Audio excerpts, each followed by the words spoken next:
Sher, how long have you been a history teacher? 32 years. That's why today is exciting. Today, I'm giving you a history lesson, and I have never been a history teacher. So this is not intimidating at all. Just kidding, it is. But then I thought, I remember when kids corrected teachers all the time, and it could be like that. You could correct me. You could say, actually, that is not the truth. And then I will edit this time, and I'll edit out every time you say that. What do you think? Perfect. I love the plan, Cydni. I am so happy you're here today, Sher, to learn from me. Me too, I think.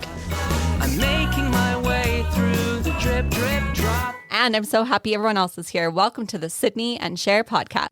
Today we are going to talk about we the people. Those are the first three words in our Constitution. And Cydni and I wanted to learn more about the normal people that fought for our freedom 250 years ago. So for the next two episodes, we want to talk about them.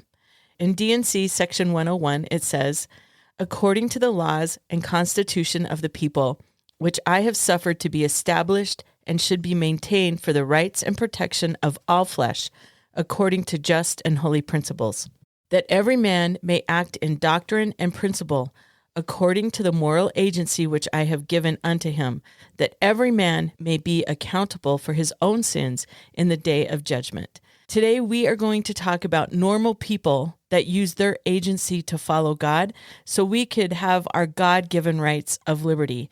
They made it possible for us to have freedom, and they aren't necessarily so famous.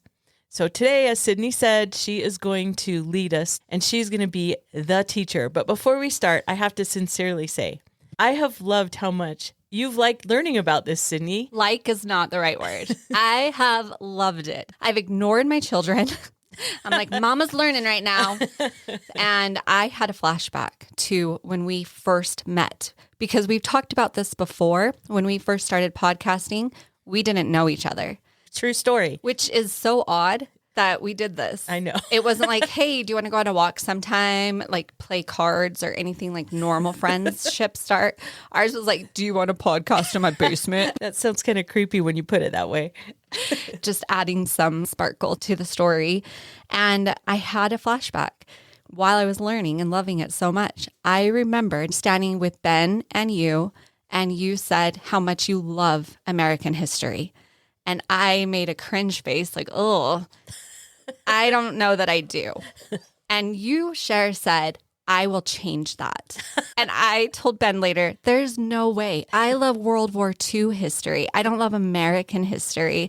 And I had this flashback and I realized you did do that. I won. You won. I love American history. Yay. My 2023 self would not believe how I feel now. So thank you. That makes me so happy. But I have loved all the texts you keep sending me of things that you've learned, and you're very excited, and it makes me so happy. So I am ready for you to be the teacher, Cydni. Bring it on. I'm excited to teach history because one thing about me is I don't really mind too much if it's not entirely true, which is how most historians feel. You're not wrong. I get to interpret this however I want, and chances are people won't go look up the actual facts. And so I could say whatever I want. I feel so powerful. Now you know what it's like to teach middle school. You can say whatever you want and they believe you. I want to be a history teacher now. I could shape the world. Here's what I want to start with. I want to start with the history of women at this time. Women, they didn't have big brains. They had tiny brains. They actually believed women had smaller brains. They thought women, their brains were not capable of even making moral choices. They didn't believe women could choose good from evil. They didn't have the capacity to understand. And it stems from Eve. Because Eve took a bite of the apple, she clearly had a smaller brain, and therefore she was incapable of making a good choice. And that genetic has been passed down to all of us women. So far, all you're doing is making me angry, Cydni. That's what's happening right now. Great, because I wanted to bring that energy into this. And at this time, women also, they had no rights. And because they were so weak-minded, the best thing they could do was get married. This actually helped me understand why women did get married so young, because that was their life mission. And if you accomplish your life mission at 12, good for you. You're done. You could die at 30, but you've lived a good life because you've been married so long already. They had no political rights. They couldn't own land. They couldn't sell land. They couldn't pass down their land. The husband, he controlled everything because he had to. He had to help this unfortunate female with a small brain. I thought you were going to start singing Poor Unfortunate Soul for a hot second. I thought about it, so you were in the right vibe. But I do want to say it also depended on the colony because women did have more rights depending on the colony. I'm painting the picture here. Okay, sorry. Keep going. Well, what I wanted to get to is that something I read several times. So not just one person said this. If a slave ran away, the poster, the flyer would say runaway and then the information. But do you know what it would say if a wife ran away from a terrible situation? Nothing. Looking for a second wife, looking for 14 and under women to apply for the next role of wife. No, it would say that a woman took possession of her body and left. She did not have even a right to her body. Okay, I'm going to go back to all you're doing right now is making me angry, Cydni. I have to do this because history is storytelling, and I have to create this picture to illustrate the bull crap that existed. That's how I feel, because it's just actually insane to read about how the men saw the women.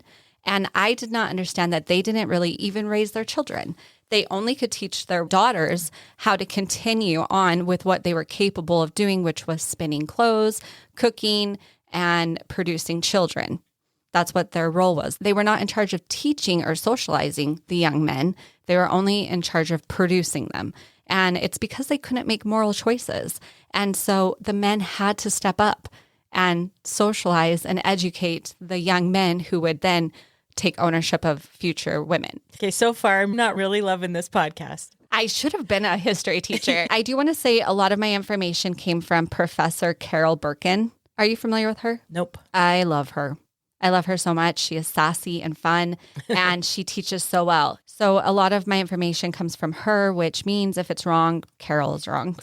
Also, you know what's crazy is finding some of these women was so difficult, even finding her. I looked up Birkin and it showed me a purse, which will be here by Friday. So, but I'm not weak-minded. So I'm bringing her passion and her snark to this because this is how she talked about it. And it was very funny. And it just made it look like such a ridiculous situation. So I really loved her. Not as much as your teaching, but she gets second place. Thanks. But now we're going to move on to the women of the revolution and how things change. So that's what we're working with. That's what it looked like. And things will change, which will make this story like a happy Disney ending. But women are going to prove themselves in this revolution. They're going to prove themselves by boycotting British goods. They're going to write propaganda, Mercy Otis, Warren. They signed petitions, they fought, they spied, they proved to be courageous. They disguised themselves and they kept farms going. You go, girl. Yes, these women did go. And we need to know about this. I have found myself wondering over and over, why have I never been taught any of this? I asked my brothers if they learned about any of these stories. They had never. Why don't we learn about these things? I think it's because if we learned about it, we would love it. I agree. That is exactly the reason why. When you start reading about history and you start learning about the real people, taking the propaganda out from both sides, the stories are so good. They're just great stories. They're incredible to show people's courageous acts. And what I loved about this professor is she did a really great job illustrating both sides of the story. And I really appreciated that. She does talk about women's freedom during this was two-sided. There are the American women who were fighting for independence and freedom and were passionate about it. And there were some Indian women who it looked different for them. I think it's really important that we understand there are two sides. I agree with that. Oftentimes, the slaves that were fighting with the British and the Native Americans that were fighting with the British would use the slaves and the Native Americans to go in the front to break the lines. So they ended up being used as fodder. Another thing to keep in mind is that there were slaves and Native Americans that also fought on the American side. So keep that in mind as well, is that this literally did split everybody. race, gender, it didn't matter. Everyone was on both sides. And a lot of people knew each other and were related. Like we talked about a few weeks ago, how Benjamin Franklin's own son was the governor of New Jersey and stayed loyal to the British. So families were split as well. Yes, that was one point she made over and over, is that this was neighbors fighting against neighbors. This was families fighting against families. There were spies who were slaves, but they wanted to go and serve, and they would sneak and act like they were trying to find freedom and join the other side to get information. And so I love how you said that too, because it is completely split. When we talk about women boycotting British goods, I thought the story was so funny because the British had introduced cloth. And the women were so happy because above all things they hated spinning. And when cloth was there, the spinning machines were put away in the attics, never to be looked at again because they hated them. From what I've read or learned about in speeches, hate is not a strong enough word to illustrate how they felt about spinning. But they hated the situation more. And so boycotts started and the women came together and said, we cannot support British companies. We have to stop this. They got canceled. British cloth got canceled. Have some of that British cloth. And so these women all got together with their daughters and they pulled the spinning machines out and they would sit on the lawns of British officers and they would spin their own clothes, which I just love that. That's hilarious. It's so funny. That's great. And they had the best time. They chatted, they were loud and rambunctious, and they made their own stuff, and they called it Liberty cloth, and So they wore good. it proudly. They did the same thing with coffee. When the boycott started with tea, the British said, oh, the American women will never be able to give up their precious tea. They won't have enough willpower. And let me tell you, American women dumped all of it. They had burn parties. They took all of their tea out of the house and they burned it. And that is when Americans started drinking more coffee and not so much tea. So we now have coffee breaks and we don't have tea time like the British. That's where that comes from, huh? Yeah. I don't know Okay. if the coffee breaks does, No, it but does. yeah, okay, it does. In this history lesson, it does. That is exactly what happens. They also boycotted chocolate, which I found to be the next level of discipline I don't even comprehend. Going above and beyond. I was trying to think what would be the hardest thing for me to boycott. I was thinking caffeine would probably be the hardest one for me to boycott. I don't even want to think about it. I don't want to put that out there in the universe. There they were boycotting all these things. I'm like, don't ask me to boycott caffeine. Heaven help me. Everything would slowly change over time. One of the best examples is farm letters that were written. There was a man from Massachusetts, and he is a loyalist, and he goes to England. And his wife, this is when women had to do duties that they had never done before. Maintain farms is one of them. And so she was left with the children to maintain the farm. And the letters he writes are very detailed of basically, when you're on my farm, open the front door, step outside, head to the north. That's your left. Like that. Very specific of how to help this poor small-brained female take care of his farm. The first 6 months, she replies, honey, I love you. Your farm is doing well. Your farm is looking great. Things will be fine, dear. The next 6 months, she changes the pronouns. She says, dear, our farm is doing well. Don't worry, things are being taken care of. A year later, can you guess what it says? Oh, please say that she said my farm. Please. My farm's doing fine. Things were changing.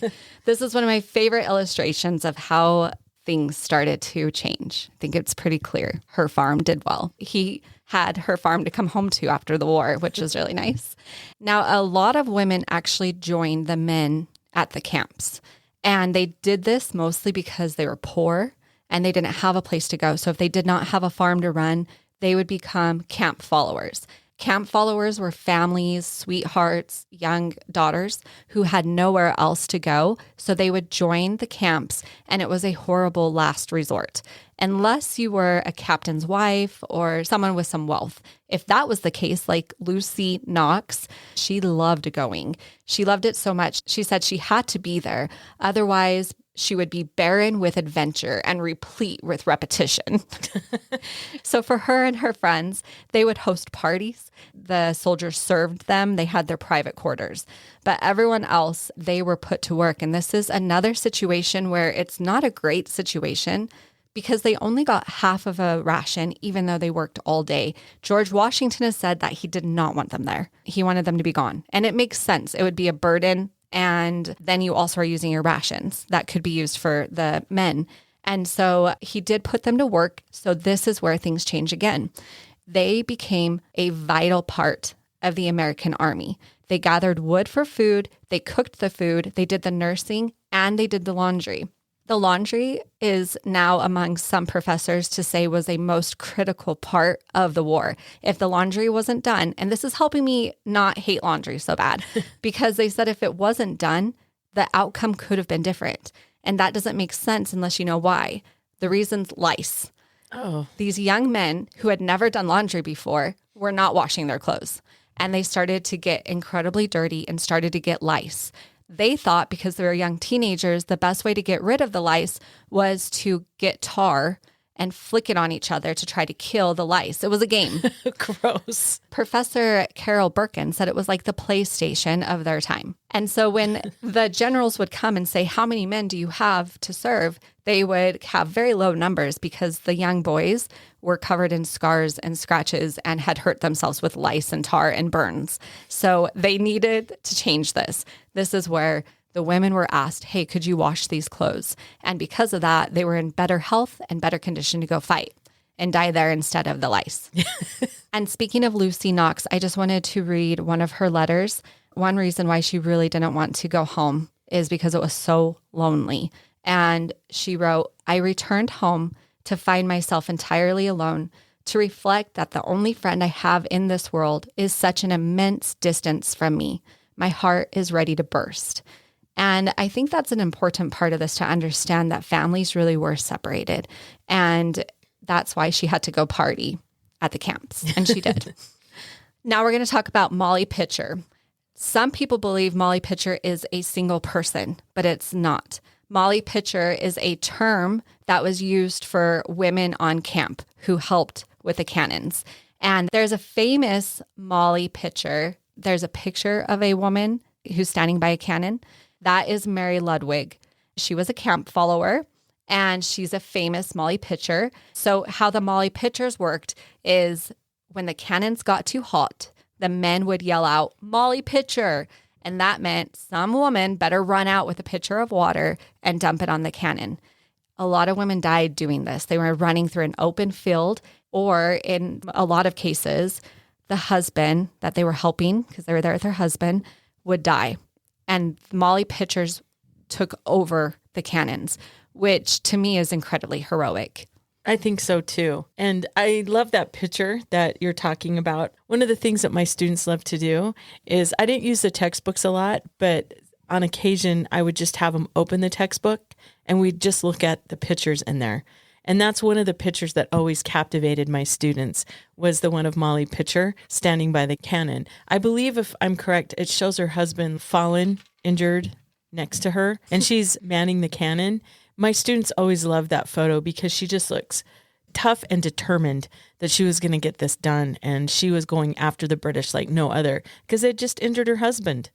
I think that's really important to point out, because when I read about these stories, I think these women are in a situation they do not want to be in. They just lost their spouse, and oftentimes they don't die right away. They're sitting there wounded, in pain, in misery. To not first just go and comfort, which is what I think you would want to do, but to take his place, to me, is incredibly honorable. I agree. A lot of these women are never recognized, not named. If they survived, they are not giving any pensions or anything for their service. But legend says that George Washington did witness our famous Mary Ludwig in her bravery, and that he personally thanked her, and he gave her a rank of Sergeant Molly. And she is, I believe, one of the only to receive any pension, and she receives $40 a year for her wartime service. Oh, she's rolling in the money there. I know, that paid off. So there was many Molly pitchers, and there were also many women who chose to dress as men and join as fighters. They fought in the war as men. And nobody knows how many there were because it was not honorable. Whereas we look at it now and we think these brave, amazing, courageous women who went and did this, that is not how it was seen. If they were caught, it was a very harsh consequence. Unless they said, I'm so sorry I did this. I just couldn't be away from my man. I love him so deeply. If they said that, if they said they did it for love, they got a slap on the wrist and sent home. If they said they did it because they love freedom and they wanted the pay and they love to kill, anything like that, it was a really bad situation. At that point, they would be stripped down to their waist. They'd be tied up. They would be lashed and they'd be marched out to a song that they titled the Whore Song. And this is what I think that a lot of Americans don't realize is that we look at the American Revolution as being kind of like a nice little war that we won and it was kind of easy peasy. It was not. There were real consequences if you were caught. And there were real consequences for these women if they were caught, none of which were good options. No, and even if they're not caught, it doesn't feel like there's good options either. They have to hide and shame. They shame their families. As we will learn about with spies, it's a similar situation. It's not noble. It wasn't brave. It was shameful. And you brought shame upon your family. And you're marched out of the camp as a whore for fighting. It doesn't seem like the thing to do. But as we learn about Deborah Sampson, she knows that it's not an ideal situation, but she says that it is a better option than any other future she could have because she'd get paid. So she dressed up as a man named Robert Shirtliff. She served for over 3.5 years and she was even wounded, but she didn't want to get caught as a woman. So she took care of the wound herself. But I don't know why I think this is funny. It's not funny she got caught eventually, but it's funny that it wasn't a wound that gave it away. It was a fever. She was so good at acting like a man that a man flu pulled her down. Do you see what I'm saying? That's what you're saying. Yeah, it was a man cold. She's that good. She deserves a prize for that. She does. Way to go. But it gives her away. But the men teased her for not being able to grow a beard, which is also funny because she was probably like, you guys are obviously the ones with a smaller brain. I'm a woman. Like, come on now. And so they called her Molly. Now, I'm wondering, now that I've learned about the Molly pictures, maybe they knew. I think they knew. Don't you think? Yeah, maybe. And they just respected her. That's my gut feeling. My gut feeling is that they knew Deborah was Deborah, not Robert. And I think they really respected her because she really pulled her weight. And I think she didn't get caught because people protected her identity is my gut feeling. Could be wrong. It's just me teaching a history class is all. Yeah, you can say whatever you want. It just feels right to me. Yeah. And the other reason I feel that way is that when she does get caught by a doctor, she leaves honorably. And that makes me feel like people had her back. I think that's a good observation. Thank you. Now, what I love about her after she worked more than 5 years. Okay, so somewhere it said 3.5 years, somewhere it said 5. So let's just say 5. Let's give her the max that is out there. It's written in her biography that one day she said, you know what? Spring's in the air and birds are singing. And you know what she did? She went back home and she put on a bonnet and got married and had 5 kids. She did it all. She lived a full life. Yeah, she did what she wanted. Sher, I know you already know this, but there's so many amazing stories and I want to go over all of them, but that would be 5 hours of me talking and that is not how this history lesson's going today. But I did want to say that there also was a group of women that I think is worth mentioning. Mrs. David Wright's Guard. It's a group that was put together by Prudence Cummings Wright, a group of 30 to 40 women who were in an all-female militia. She was 35 when she did this. They dressed in men's clothing and they armed themselves with pitchforks and rifles and they walked over the Nashua River. They captured loyalists, including her brother. Now, I felt like that was like deep-rooted feelings, honestly. And they captured a spy, but they worked together. I just imagine that there's these women that are spinning in some yards, and then there's women with their pitchforks. They're just everywhere. Their brains are growing. How dare they? I just loved that there was a group. I do too. I haven't heard that. That's awesome. I love that one. I know. I wish there was more information. Now, they do say there were several groups, but this one group had the most information. But there were women who came together in groups dressed as men and just caused chaos for these British soldiers. Now, I wanted to talk a little bit about what happens afterwards. Immediately after, things didn't really change that much. People had to go back and rebuild, and everyone was really desperate for normalcy, which we all know doesn't exist ever. And the women didn't really have time to fight for these rights and get things changed and reform immediately. They had to get back, rebuild. They wanted to be with their families, and they wanted to see their men if they were alive. They wanted to get back to some kind of peace. But things did change. There was a very important change that takes place. And the change is that everyone realized that the only way to continue the freedom that they had won is if their children knew about what had happened and why it happened. They needed someone to teach children to be patriots. They called the women as a civil calling. Women, will you step up and teach our sons to be patriots?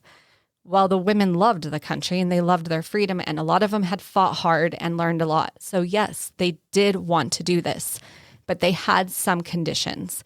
They said, if you're asking us to teach these children, then you need to teach us. We need education. And this is what is the biggest change for women in the revolution, the aftermath that's positive, is education. They called on the women to teach them to love, respect, and appreciate the country. And now they were assumed, because of all that they had done, the courage and the sacrifice, and they now assumed that they were capable of rational thought. This movement is called Republican motherhood. It acknowledged women's intelligence and ability to make political commitments. A lot of these words are going to be from Professor Birkin of how she said it. She said women agreed, but the condition is that they needed to be educated in order to teach. They demanded legal rights and a political voice. We will raise our sons to be patriots, but we must be educated. They wanted to know the history, they wanted to know political philosophy, and they wanted to know science. And as a result, there was a revolutionary change, and young women's academies arose in every single state. For the first time, young women received a formal education. And something she talked about, because she's a professor, just as there's many lazy teachers today in our world, it was positive that there were many lazy teachers back then. Why was it positive? Because they didn't rewrite curriculum. They didn't want to make it or simplify it for the ladies. They gave the same curriculum the boys had, to the women, to the girls. That is a positive. They didn't dumb it down. They gave them the highest level that the boys were receiving. And then she said that if some of the founding fathers were to find out that just one generation later that women were gathering to demand their rights, they would roll over in their graves. And I think this quote sums it up best from a British soldier leaving New York. He's heard to say, even if the king's soldiers had defeated America's men, they could have never conquered American women. Whoop, whoop. Because their brains are massive. That's right. So let me wrap this up. Sher, I thought of you because I thought, look at all of these women who did so much to get us where we are. And then the call was, women, will you teach the youth so that they will love America? You do that. And you've done that for me. That's so nice of you. I know. I'm being so kind right now. I know. I don't know what to do with it. I never thought I would love American history the way that I am falling in love with it now. Yay, it makes me so happy. And I just feel like now the founding fathers are rolling back over the other way in a positive way, because there are men and women out there who are teaching, who do love American history and who love history. And thank you for instilling that in me. Our challenge is for you to actively, on your own, research a woman from the Revolution so that you can feel that spark and that love that Sher instills in all of us on your own. Oh. Amen. That was really nice of you, Cydni. Well, you have a big brain. I feel like you would have been one of these women. I was trying to decide, do I think you would be out there doing something like a spy? But I was thinking, no way, you'd have a militia. Yeah, I'm not a very good liar. I would get caught in 2 seconds. That's why I pictured the pitchfork and the rifle, and you get together friends and destroy stuff. That is kind of more up my alley. I think so. This brings us to our final thoughts. Today, we talked about some of the incredible women that made it possible to have the Constitution that we have today. Abigail Adams wrote to her husband, John Adams, and said, I desire you would remember the ladies and be more generous and favorable to them than your ancestors. Do not put such unlimited power into the hands of the husbands. Remember, all men would be tyrants if they could.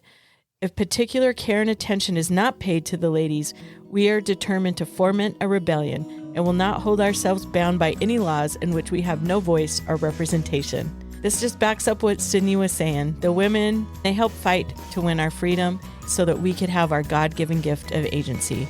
This is our prayer. From Cydni and Sher. I'm forging my way through the tip top. I'm living my life through the drip drop. When eternity's plan, I just can't stop. I'm making my way through the drip drop. Disney endings have a lot of people die. And so this works. This is a Disney show now. Parents will die and someone will be a princess or someone will get a purse. Mary Ludwig? Is that how you say it? Yeah, I think so. Mary Ludwig. Maybe I'm saying it wrong and her spirit's trying to fix it. She's manning the cabin. I keep saying cabin. If I don't talk too much, then it will be easier to edit, I swear. A British soldier. Thanks for joining us. We're so glad you're here.